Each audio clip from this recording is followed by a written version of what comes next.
Assalamualaikum warahmatullahi wabarakatuh. Bismillahirrahmanirrahim. Alhamdulillahirabbil alamin wassalatu wassalam ala asyrafil anbiya'i wal mursalin wa ala alihi washabbihi ajma'in. La haula wala quwwata illa billahil aliyyil azim.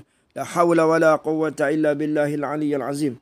La haula wala quwwata illa billahil aliyyil azim. Amma ba'd. InsyaAllah pada pagi ini saya ingin berkongsi satu tajuk, iaitu penaklukan Andalusia oleh Tariq Ibn Ziyad dan juga pentingnya peranan roh dalam kebangkitan Islam kali yang terakhir. Secara ringkasnya, tetapi mudah-mudahan ianya penuh dengan fakta yang padu insya-Allah. Penaklukan Andalusia oleh Tariq Ibn Ziyad, di mana sejarah memaparkan Tariq membakar semua kapal tenteranya dan berkata, laut di belakang kamu, musuh di hadapan kamu. Pilihlah kematian yang bagaimana yang kamu mahu. Para orientalis atau musuh-musuh Islam menyembunyikan cerita Tariq beryakazah dengan Rasulullah SAW. Beliau sebenarnya melihat Rasulullah SAW dan arahan Rasulullah supaya terus marah, di mana Tariq mendapat suntikan semangat perjuangan yang luar biasa hingga membawa kejayaan kepada tentera Islam menawan Andalusia. Peristiwa bersejarah di Jabal Tariq itu merupakan satu lagi bukti bagaimana peranan roh itu cukup penting, di mana di saat logik akal mengatakan sudah tidak ada jalan, tetapi di waktu itu bila bergantung pada kekuatan roh sebagai sebab ia mengatasi logik dan berlaku peristiwa luar biasa yang menyalahi adat yang diistilahkan sebagai khawarikul adah. Peristiwa-peristiwa ini merupakan rahsia-rahsia kekuatan umat Islam yang tersembunyi, yang tidak dapat dikesan dan dikuasai oleh musuh. Hal-hal seumpama ini sudah jarang dititik beratkan oleh umat Islam hari ini. Umat Islam lebih kagum dengan silap mata barat, sedangkan Islam punya kekuatan luar biasa yang lebih hebat dan tersendiri.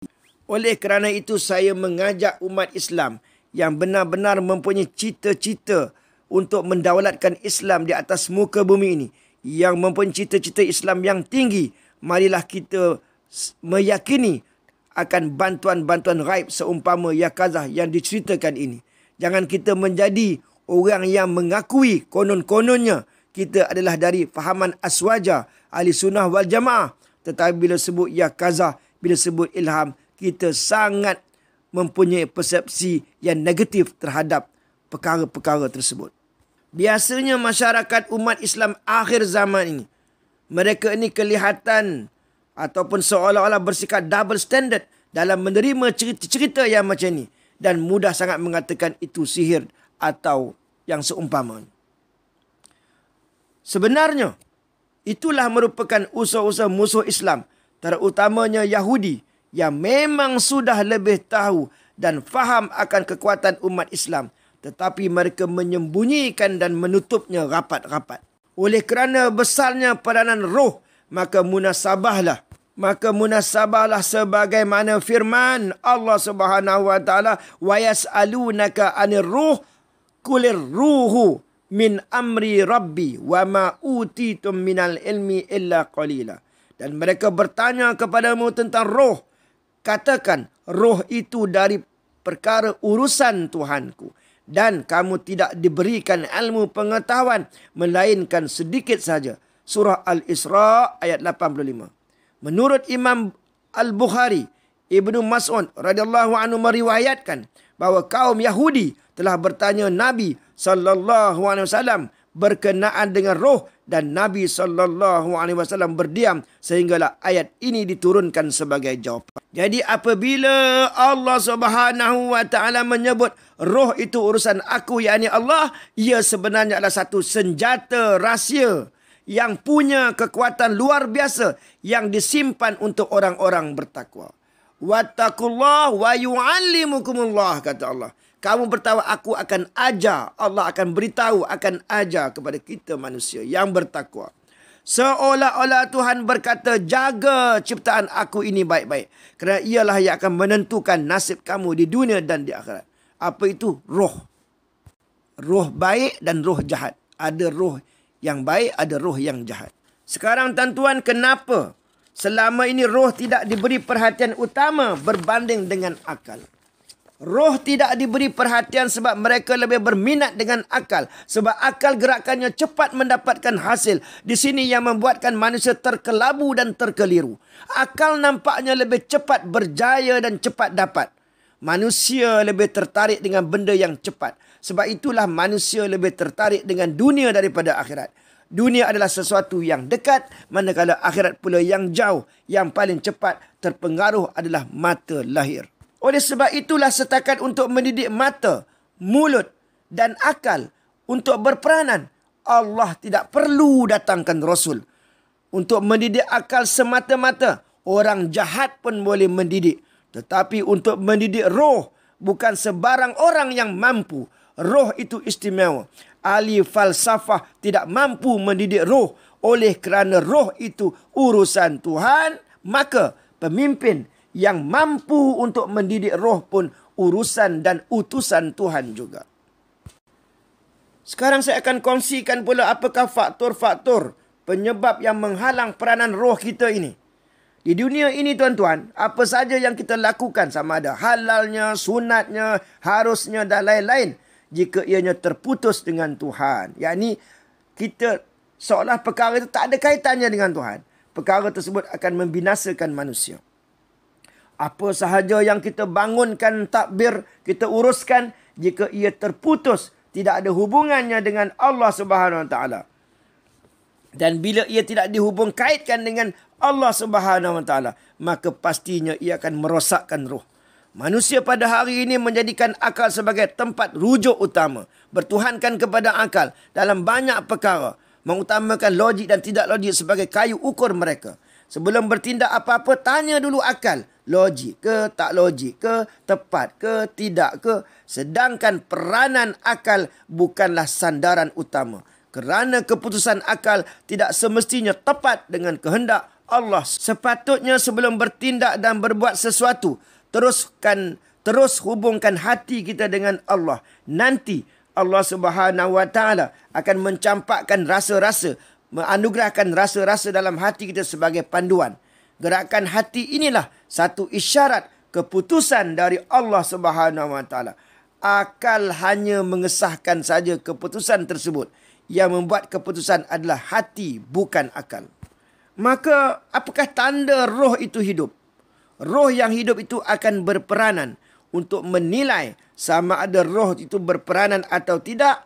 Contohnya, bila kita lihat keindahan alam, lautan, bukit bukau, hati tak ada kontak, tak terasa kebesaran Tuhan. Tidak terasa kehebatan, keagungan penciptanya. Itulah maknanya roh tak hidup, malah telah rosak. Tetapi kalau melihat benda yang sama, hati merasa kehebatan dan kebesaran Allah Subhanahu Wa Taala, itu menunjukkan rohnya hidup dan mendapat rasa bertuhan dan mendapat iman. Jadi kita sampai kepada penghujungnya, iaitu pentingnya menjaga roh kerana ia penentu nasib kita di dunia, lebih-lebih lagi di akhirat. Lantaran orang yang mengabaikan roh, maka hari ini kita terpaksa akur dengan kelemahan umat Islam dari pelbagai aspek. Belum ada satu bidang yang boleh dibanggakan oleh umat Islam dengan yang sebenar-benarnya. Mana mungkin kita mengalahkan musuh dengan menggunakan senjata ciptaan musuh? Mengapa kita tidak merujuk kepada senjata luar biasa yang Allah telah berikan kepada kita, iaitu bagi orang-orang yang bertakwa? Yang saya sangat-sangat sedihkan di Malaysia ini tuan-tuan, apa dia? Di mana orang tidak mengetahui, orang tidak mengambil peduli, orang tidak merasakan kehebatan atau peranan roh Muqaddasah Muhtasarif. Mereka menolak mentah-mentah. Mereka ini macam tak yakin, yakin tak yakin. Tidak menolak kehebatan Nur Muhammad, tak yakin dengan Nur Muhammad. Dikata falsafah daripada yang bukan-bukan. Dia ingat Nabi Muhammad tu SAW dah wafat habis cerita. Bagi orang-orang sufi, ahli tarikat, ahli zikir, orang tasawuf ini, bagi mereka Nur Muhammad ni memang ada. Bagi setengah orang di Malaysia ni tak ada. Buta-buta dia tolak. Kita kata roh Rasulullah ni boleh aktif, boleh jawab salam. Mereka kadang-kadang tak percaya. Kehebatan mukjizat Rasulullah terus berlaku melalui roh muqaddasah mutasarrif yang sentiasa aktif berperanan. Macam dalam tahiyat kita berkata, Assalamualaikum ayuhan Nabi wa rahmatullahi wabarakatuh. Dalam salam kita, 5 waktu tu kita bagi salam pada Nabi. Itu sebenarnya tak perasan.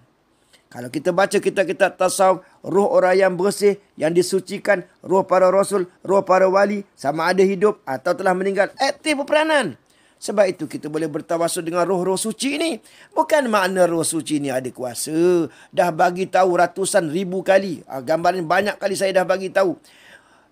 Selain daripada Allah Subhanahu Wa Taala, seperti Nabi, malaikat, para wali, ketua wali, siapa pun, mereka tidak ada kuasa. Tetapi sebagai sebab. Sebab lahirat itulah namanya syariat. Ya ayyuhallazina amanu taqullaha wabtaghu ilaihi wasilah. Cari perantara sebagai sebab. Bertawasul dengan roh-roh suci ni. Tapi nampak gayanya orang Malaysia ni sebahagiannya tolak. Mentah-mentah perkara ni. Habis kita wassalam lah. Nak sembang apa lagi dah tolak.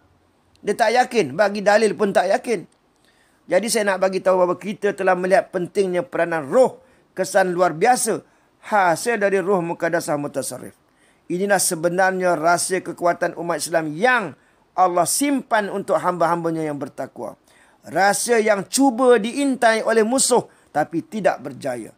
Allah Subhanahu Wa Taala hanya perturunkan untuk orang-orangnya atau utusannya. Sebab itulah Rasulullah sallallahu alaihi wasallam digelar Sirrul Asrar, rahsia bagi segala rahsia. Kerana dia berperanan mendidik dan mengendalikan roh manusia di zamannya hinggalah sekarang. Ampun maaf dari saya. Wabillahi taufiq wal hidayah. Assalamualaikum warahmatullahi wabarakatuh.